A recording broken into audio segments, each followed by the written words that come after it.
तर पुण्यातील दौंड नगरपालिका नगराध्यक्ष पदासाठी राष्ट्रवादीकडून दुर्गादेवी जगदाळेंचा उमेदवारी अर्ज दाखल करण्यात आलाय। दौंड नगरपालिका निवडणुकीत राष्ट्रवादी आणि भाजपामध्ये लढत होणार आहे। 3 डिसेंबरला राष्ट्रवादीचाच नगराध्यक्ष होणार माजी आमदार रमेश थोरात यांनी हा विश्वास व्यक्त केला। लोकांना कुठल्याही परिस्थितीत दौंड शहरामध्ये बदल पाहिजे आणि नगराध्यक्ष उमेदवार हा एकदम भक्कम आहे। कुठेही कसली अडचण नाही। नगरसेवक सुद्धा अतिशय चांगले निवडलेले आहेत, त्याच्यात कुठलीही अडचण येणार नाही। पुन्हा एकदा राहुल दादा कुल यांचं आव्हान समोर कसं बघताय? त्यांचं आव्हान बरका नुसते ते बोलतात आणि आव्हान करतात आणि बोलतात, परंतु प्रत्यक्षात कृतीमध्ये काय होणार आहे हे तुम्हाला निवडणुकीनंतर दिसेल। काय आज भावना काय उमेदवारी आज दाखल केला? काय नाही, सगळ्या दौंडच्या जनतेने मला सेवा करण्याचा मौका द्यावा। ही संधी मला चालून आलेली आहे, मी ह्याचं नक्कीच चांगल्या रीतीने पार पाडेन।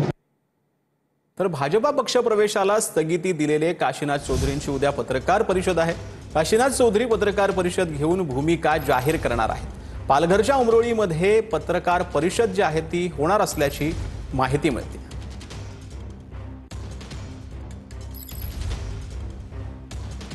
तर पालघरच्या उमरोळीमध्ये उद्या काशीनाथ चौधरी पत्रकार परिषद घेणार आहेत। साधू हत्याकांडातील आरोपीला भाजपनं प्रवेश दिला असा आक्षेप जो आहे तो रोहित पवारांनी त्यांच्या ट्विटच्या माध्यमातून नोंदवलेला होता।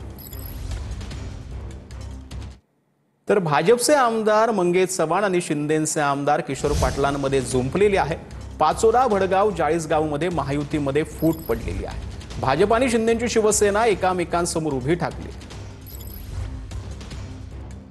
कितीही मल्ल आले तरी सगळ्यांना धोबी पछाड या पाचोरा शहरातल्या जनतेने आशीर्वादाने करेल याची मला 100% खात्री। मंगेश चव्हाण किस गली में गलबला है, तो थोड्या दिवसात हवेत आलेला आहे। त्याची हवा 100% निघेल आणि ही पाचोरा शहरातली भडगाव शहरातली जनता मंगेश चव्हाणला त्याची जागा आपणना शुभेच्छा। माझी हवा त्यांना वाटत असेल त्यांनी उतरवावी। ते मोठे नेते आहेत, सिनियर नेते आहेत, मी त्यांना काय बोलणार। त्यांनी त्यांचे काम करावं, मी माझं काम करत राहील। सुषमा अंधारेंना हक्कभंग समितीची नोटीस पाहायला मिळते। कुणाल कामरांच्या कवितेचं समर्थन केल्याप्रकरणी अंधारेंना नोटीस देण्यात आली आहे। विधानसभा सदस्य रमेश बोरणारेंनी मार्च महिन्यात विधिमंडळामध्ये सुषमा अंधारेंविरोधात हक्कभंग जो आहे तो आणलेला होता। दरम्यान माझ्यावरील आरोप राजकीय हेतून असल्याचं अंधारेंनी म्हटले। मी वापरलेले शब्द विधानसभा विधान परिषद सदस्यांसाठी उद्देशून नव्हते असं देखील अंधारेंनी म्हटलंय। कुणाल कामरांच्या स्टुडिओची तोडफोड करण्यासाठी करणाऱ्यांसाठी माझं वक्तव्य होतं असं देखील अंधारेंनी म्हटलेलं आहे। तर उपमुख्यमंत्री एकनाथ शिंदेंकडून बाळासाहेबांच्या पुतळ्याला अभिवादन करण्यात आलेलं आहे। दक्षिण मुंबईतील रिगल सिनेमा सर्कलमधील बाळासाहेबांच्या पुतळ्याला अभिवादन करण्यात आलेलं आहे।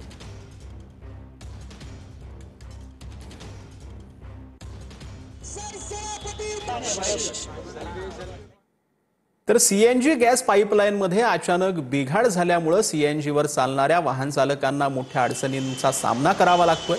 मालाड रिंग रोडवरील सीएनजी पंपावर गाड्यांची प्रचंड गर्दी पाहायला मिळाली आहे। लांबच लांब रांगा आणि मंदावलेली वाहतूक यामुळे वाहन चालकांना त्रास सहन करावा लागला।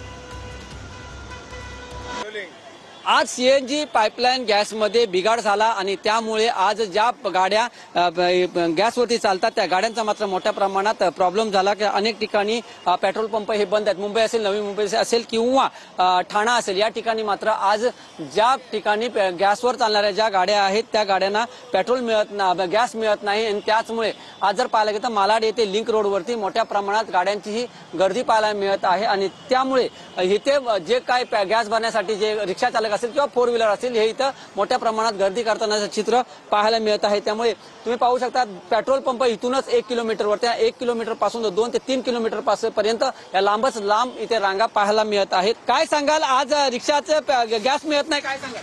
काय म्हणायचं आता, सरकार पण दुर्लक्ष करते, पोलीस तर सहकार्य करतच नाही। लाईन बघा किती लागली आहे, ती सकाळी 8 वाजल्यापासून लागलोय।